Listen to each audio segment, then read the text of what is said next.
En el último año, espiritualidad está mirada como un componente importante de psicología.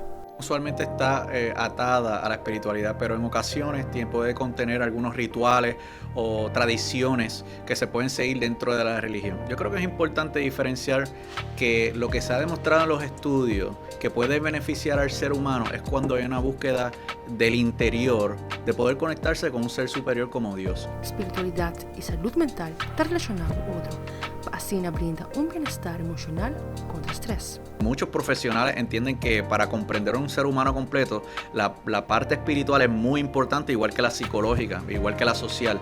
Así que lo que sí se ha demostrado que ayuda a las personas, tener un sentido de propósito y de significado. ¿Por qué estoy aquí? Grandes preguntas existenciales que nos hacemos como seres humanos, las podemos encontrar y poder contestar eso en el contexto de una búsqueda espiritual puede ayudar. Puede ayudar lo que es tener una conexión social con otras personas que compartan los mismos ideales y en ocasiones que puedan ayudar a una persona cuando está pasando por momentos difíciles. Un beneficio que esta ayuda a reducir ansiedad, como también esta da un propósito de vida.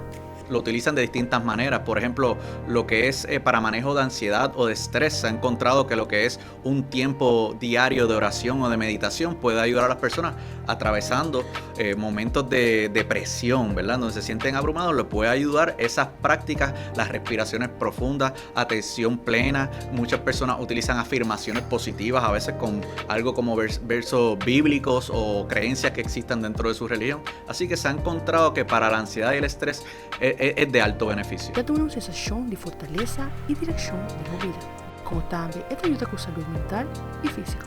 La búsqueda de Dios en las cosas que más muestra ser protectiva es en la depresión. Y hay algunos estudios que lo que ha mostrado en la depresión es menos recaídas en episodios depresivos de más de 2 semanas, de tener tristeza, pérdida de interés en actividades diarias, problemas durmiendo, y a muchas personas ha sido un factor protectivo cuando pueden desarrollar pensamientos de no querer existir. ¿Qué viene después de que yo muera? ¿Qué viene después de que pase esta transición? ¿Existirá alguna salida a esto?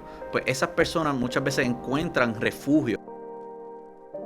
Fabiola Ángela Hernández, Patria Noticia.